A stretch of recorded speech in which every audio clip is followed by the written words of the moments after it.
The lights brighten inside a high-profile television studio. Ellen DeGeneres sits across from Jonathan Roumie. Her usual bravado is absent. The crowd is still, sensing something deeper. There's no witty banter, this time just silence. Long and heavy the air feels rehearsed, but only on one side. Jonathan, dressed simply, his face calm, glances once at the studio monitor, where headlines loop silently. Roumie faces Ellen, controversial faith figure, or cultural icon. His eyes stay soft, unwavering. The audience waits for Ellen to start. She clears her throat once, twice, but then says nothing. Flashback 3 weeks earlier, at a private production meeting, Ellen reviews past episodes. She's pitched a show segment titled, "The Problem with Faith Figures." The producers laugh. "Tear down the myth," one says. Ellen smirks. "Especially the ones who think they walk on water." They don't realize Jonathan's been invited already. The suggestion had come from a quiet intern in post-production. She'd whispered, "You should hear him speak." He doesn't perform. He reveals. The pitch was buried under sarcasm, but something about the name lingered. "Let's shake it up." Ellen had shrugged. Back to present. Ellen leans in, forcing a smile. "Jonathan, welcome. I think our audience is curious to know what Jesus means to someone so public. In today's world." Jonathan doesn't flinch. He nods. "Thank you for having me." Her voice carries that trademark sharpness, but there's a flicker of unease behind it. Her fingers drum the armrest. Her first few questions are surface level, safe. But tension brews under her smile. She pushes harder. "Do you ever feel delusional?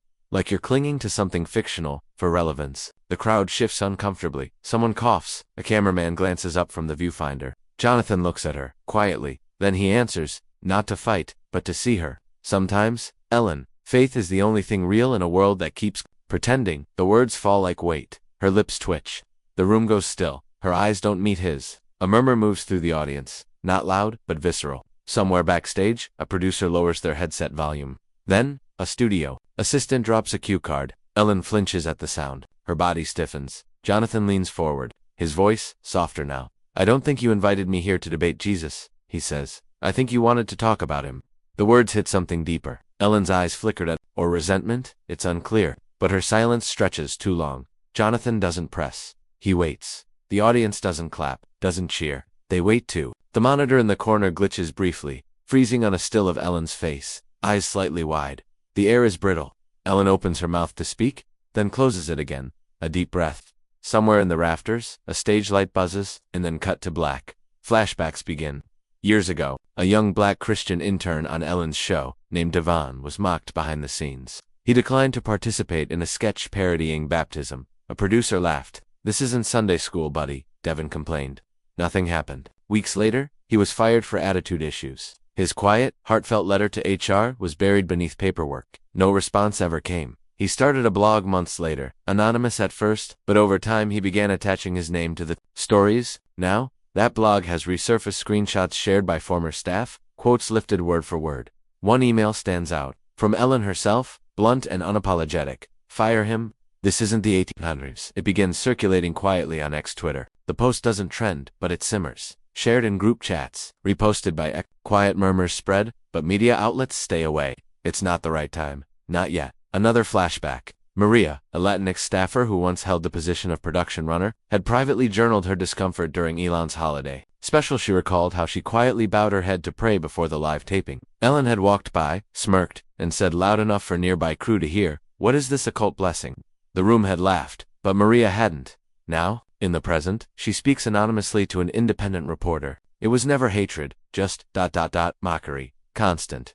Like my faith was a performance to her. In present day, Jonathan knows. He had read it all not out of revenge, but preparation. Not to wield it, but to understand the terrain he was stepping into. The truth wasn't new to him, but he wanted to see if it was new to her. Backstage during rehearsal, a lighting tech mutters under his breath. "She's shaking." Jonathan turns gently. "I let it." The tech nods once. She doesn't want to do this anymore, but the show must go on. The tension doesn't wait for permission. Jonathan had declined 3 interview requests before. He hadn't explained why. This time, he'd said yes and his team hadn't. Questioned it. He carried no papers, no speech, no agenda, just presence. Earlier that same day, on the steps outside the studio, a journalist leaned in after snapping photos. "Why now?" she asked. "Why give her this moment?" Jonathan, unbothered, simply said, "Sometimes people build walls for protection, but maybe ... they also want them torn down." That line never makes it to print, but the reporter never forgets it. Back in the studio, the lights are warm but harsh. Ellen adjusts her collar, palms sweating beneath the desk. her voice confident. At the show's open, now begins to falter. I used to believe, she says, stopping herself, when I was little. But the world, it doesn't reward softness, not in people like me. The audience sits in stillness. No one checks their phone, no one laughs. It's the first time in a long time that her vulnerability isn't a setup for a punchline. Jonathan says nothing. Not yet. She continues, her voice fraying. My dad hit my mom. Every night, like clockwork. And every morning, he'd go to church, stand in the pulpit, say things like God is love. Her hand trembles. That was Jesus to me. Jonathan's eyes close briefly, not in judgment, but grief. A familiar wound being reopened in someone else. He doesn't interrupt, doesn't move, just lets her speak. Ellen's voice is quieter now. So, when I mock him, I think I'm mocking what hurt me first. It isn't a grand confession. It isn't meant to clear her name. It's just the truth, spoken out loud after years of performance. The words float in the awkward, unscripted, raw. The audience exhales together. Somewhere, someone wipes a tear, unsure if it's for her or for themselves. A studio assistant backstage lowers their clipboard, no longer watching the clock. Jonathan looks at her with the kind of patience that doesn't demand waits for it. If it's coming, the moment lingers. No sound, no applause, just quiet, brutal humanity. Scene. The crowd leans forward. Even the camera crew stops adjusting. Ellen swallows. Her voice is hoarse. The air has shifted, heavier than before, not with tension but with truth unraveling in real time. Her shoulders curve inward, no longer defensive, just small. I told my team I'd humiliate you, she admits. That I'd expose you as another holier-than-thou actor. The confession doesn't echo, it sinks.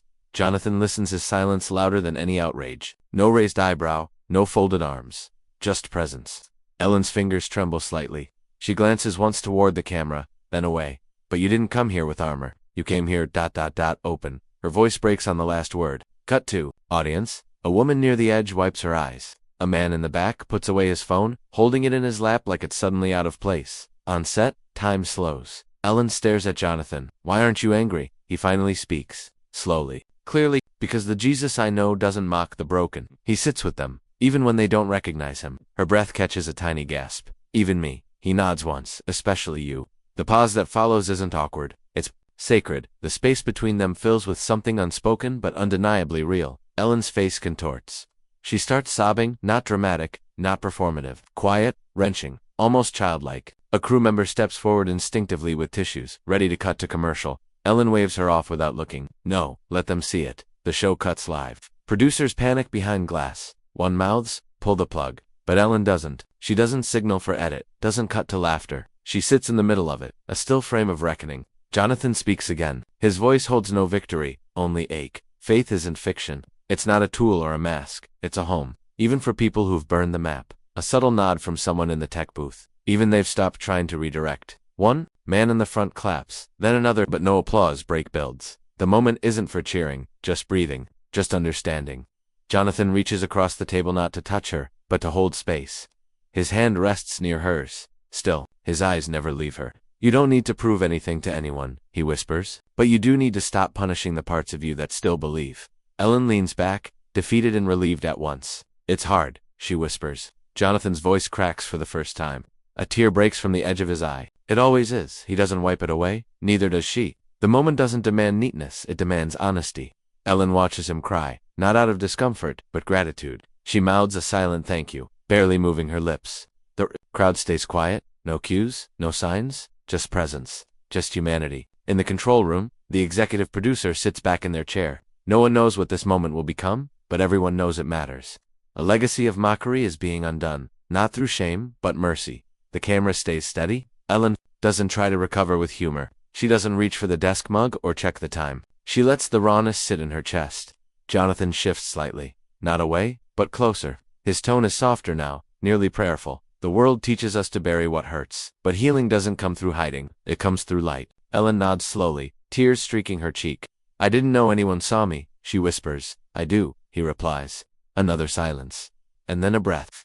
Shared between them. On screens across the country, millions watch a different kind of television. One without scripts, one without winners, just a broken woman, and a man who believed healing was still possible. The lights don't dim, the music doesn't play. But something sacred ends anyway. Something else begins. Days pass. The interview explodes online. Not for scandal, but for stillness. Clips circulate with no dramatic music. No memes, just breath, silence, and tears. The hashtag he didn. Single quotes to fight her trends quietly but persistently. It's not fueled by outrage or mockery, but by something rarer, reflection. Millions replay one moment. Again and again the silence after Ellen asks, even me? And Jonathan's answer, especially you. That space between question and grace becomes a kind of digital sanctuary, visited by strangers needing to believe in something gentler. Devin, now working as a youth mentor in Detroit, posts a short message to his small following. Thank you, Jonathan, that silence was for us.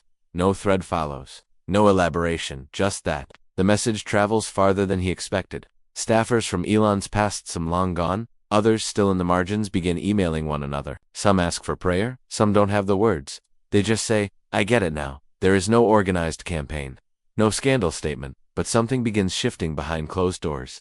Ellen withdraws from media appearances. Her scheduled Netflix special is postponed indefinitely. A single press release appears 3 weeks later. Just one line. I need to relearn what love means. No apology, no defense. Just the sentence, left open like a door without a knob. A month later, a phone photo leaks not from paparazzi, but from a church volunteer in downtown LA. Ellen, in jeans and a faded hoodie, seated in the very last row during evening service. No cameras, no fans. Hands clasped like someone trying to remember how stillness feels. The post doesn't go viral. It doesn't need to. It lands softly in the places that matter. Jonathan never speaks of the interview again. When asked about it during press tours, he simply smiles. Sometimes the most important things don't belong to cameras. But the letters begin arriving, thousands, from viewers who had left the church not because of Jesus, but because of the people who claimed him loudly and lived him quietly. Some letters come in ink, some digitally. Loin from a teenager in Gujarat named Ria reads, I thought Jesus was a weapon, but that day he looked like healing. Another, from a man in New Orleans, I didn't know I could cry like that. Again, thank you for not fighting her. The letters aren't about theology. They're about hope, and how it found its way through an unexpected doorway. The final visual arrives quietly. Ellen walks alone by the ocean.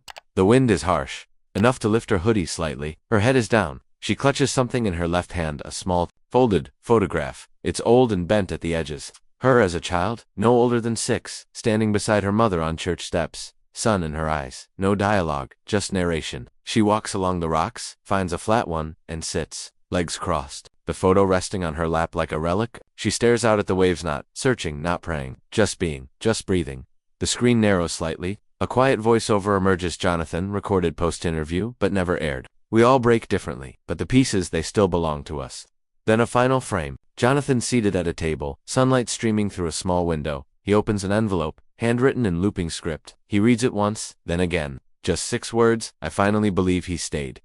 No smile, no tears, just a steady exhale, like something fragile finally laid down. The screen fades. A soft piano note plays. Fade to black.